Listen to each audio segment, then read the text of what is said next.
Hello students, welcome to EPG Pathshala. I am Dr. Varun Vyas from Department of Physics and Astrophysics from University of Delhi. Today we are going to discuss about the module Scanning Probe Microscopy from the paper Measurements and Instrumentation. In this module, we will study about scanning probe imaging methods. In this surface scanning technology, we will study about scanning tunneling microscopy, where the basics of imaging, instrumentation, and various imaging modes will be studied. And in atomic force microscopy, we will study about basics of imaging, instrumentation, and various imaging modes. Scanning probe microscopy, that is SPM, is a branch of imaging techniques that scans the surface with a very sharp probe and whose contact diameter may vary from the size of few atoms to tens of nanometer. This imaging technique is considerably different from TEM, SEM, and other optical methods. In these imaging methods, source is quite far from the specimen. It may be an electron gun for TEM and SEM, and optical imaging, it may be a tungsten halogen lamp or an LED. Therefore, it is the scattering of the light and electrons that produces an image of a specimen. Here, it is not possible to get a surface profile of the sample that can be used for measuring surface roughness and study 3D shapes and size of micro to nano-sized object. Scanning probe microscopy can be broadly classified into scanning tunneling microscopy, that is STM, and atomic force microscopy, that is AFM. In STM, a tunneling current between atomically sharp probe is used for scanning the surface, whereas in AFM, a 100 to 200 micrometer long cantilever with a sharp silicon nitride or silicon crystal tip is used for scanning the specimen. Let us first study about scanning tunneling microscopy. Thereafter, we will study about atomic force microscope. Scanning tunneling microscope.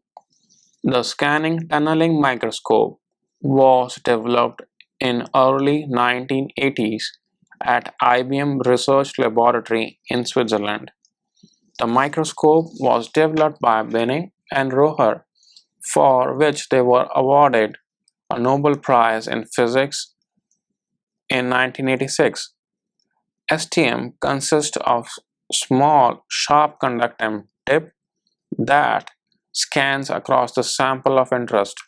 The tip has a diameter of few atoms only. The separation distance between the tip and the surface is close to 1 nanometer. At this small distance, a quantum mechanical tunneling current can flow between the atoms at the tip and the surface. Before we move ahead, it is important to understand the concept of tunneling. From classical physics point of view, for electron to travel from one state to another, they must cross a barrier potential. That is, they must have sufficient energy to move across a barrier. This is similar to a person trying to carry a heavy load over a hill. In quantum physics, the same can be achieved by digging a tunnel through a hill. Hence, comparatively less amount of energy is required to move an object through a mountain or a hill. In our case, starting point of the movement of electron can either be tip or sample. Here, the barrier is air or vacuum, that is, conditions under which imaging of the sample is being performed. tunneling condition. For electrons to move through the barrier of air or vacuum, it should satisfy energy-time uncertainty relation, that is delta E dot delta T, which is greater than equal to h, where delta E is the uncertainty of energy, delta T is the uncertainty of time, and delta H is the Planck constant. From the above equation, one can derive it to tunneling condition, that is d square into E bar. This is less than equal to h square divided by m. This is equation 1, where d is the width of the potential barrier, E bar is the height of the energy barrier, and m is the mass of the electron. To further understand how tunneling condition gets satisfied, let us assume tip is d distance from the substrate, that is 10 raised to power 9 meters. The E bar, that is the height of the energy barrier, is given by the work function, which amounts to few electron volts, that is 10 raised to power minus 18 joule. The left side of the tunneling condition can be written as d into root of E bar. This is equivalent to 10 raised to power minus 9 meters into root of 10 raised to power minus 8 joule. This is equals to 10 raised to power minus 18 joule second kg raised to power minus 1 by 2. This is equation 2. And from the right side of the tunneling condition equation, we get h into root of 2 by m. This is equivalent to 7 into 10 raised to power minus 34 joule second into root of 2 into 10 raised to power 30 kg raised to power minus 1. This is equivalent to 10 raised to power minus 18 joule second into kg raised to power minus 1 by 2. This is equation 3. From the above calculated rough estimate, one can understand the electron tunneling in STM by merely considering the uncertainty principle. One should note that electrons may not only tunnel from the tip to the sample but also in reverse direction. This is demonstrated by an energy diagram in figure 2. Here it is assumed that both tip and the sample have identical work functions at an applied voltage of U. The electrons on the one side of the barrier, that is air or vacuum, tend to have more energy than the other. The slope of the potential is drawn with the slanting potential barrier. Working principle. In STM, there is a small metal tip that is placed at a distance of 1 nanometer, that is few atomic layer above the sample. The tip is attached to a scanning device that moves in a rastering manner above the sample. This scanning device has 3 piezos X, Y, and Z that control the mobility of the tip in the 3 dimensions. During rastering, tip scans the sample in x-axis and moves one line at a time in y-axis. Therefore, a tip scans the surface faster in x-axis direction and is comparatively slower in y-axis direction. The ZA piezo controls the position of the tip above the sample. The basic design of the system is given in the figure 3. A small potential of UT is applied between the tip and the sample. The tunneling IT that is usually in microamperes, flows through the circuit. All the three piezos are connected to a feedback loop system that controls the position of the tip over the sample in real time. The magnitude of current between the sample and the tip is constantly measured. It is important to note that only electrically conductive samples can be examined with STM. To get the best resolution, one should get a one single atom at the very end of the STM tip. The conduction electrons with a metal are able to move almost freely, though they cannot leave due to the attractive force of the positively charged core.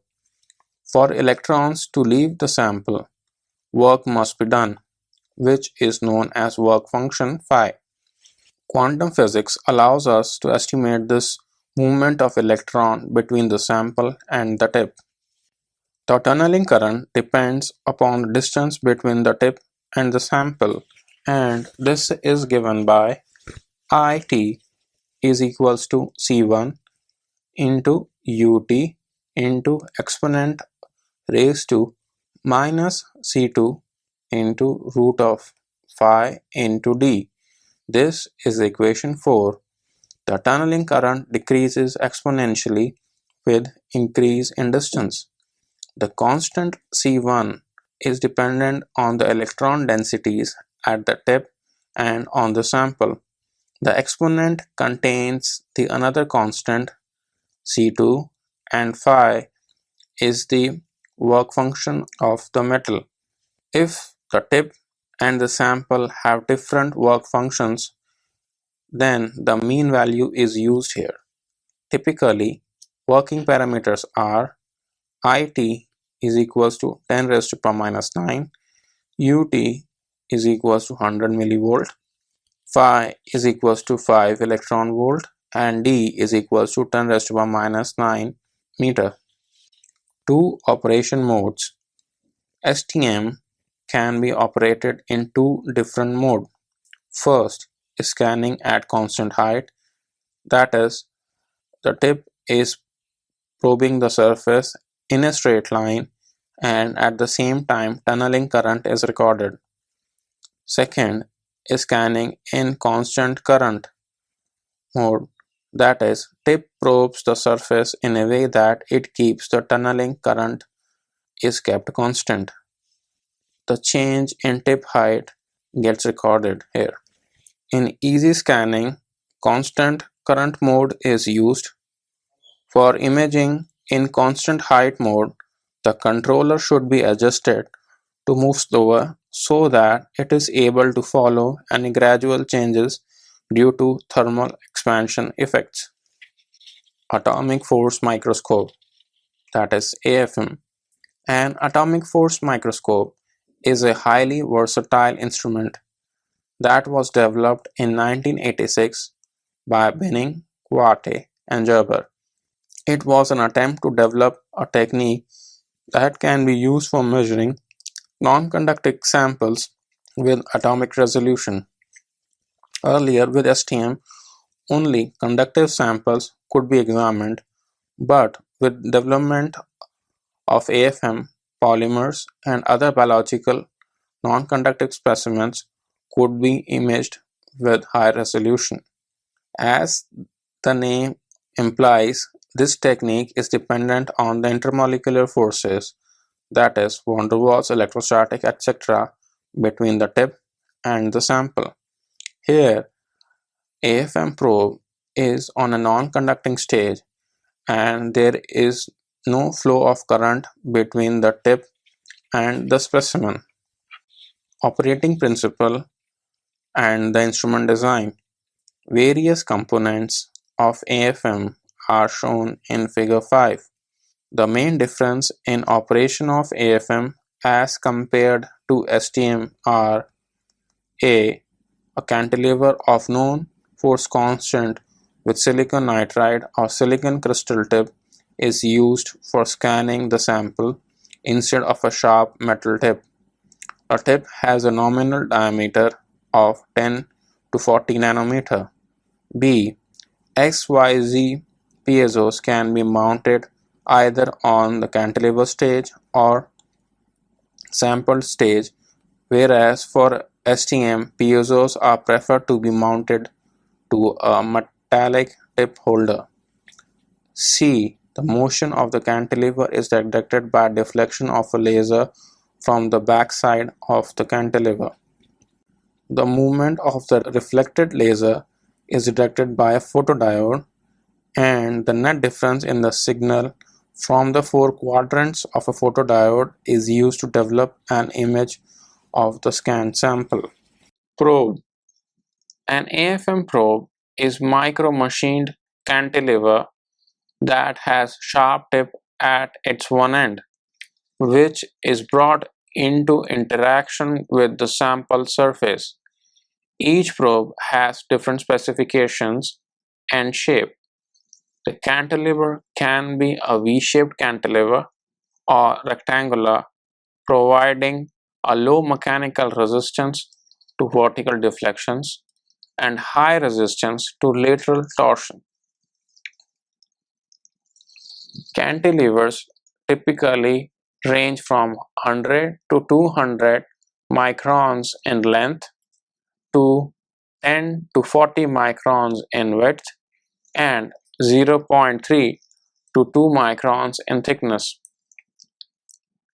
Integrated cantilevers are usually made from silicon crystals or silicon nitride. They are characterized for their force constant and resonant frequency.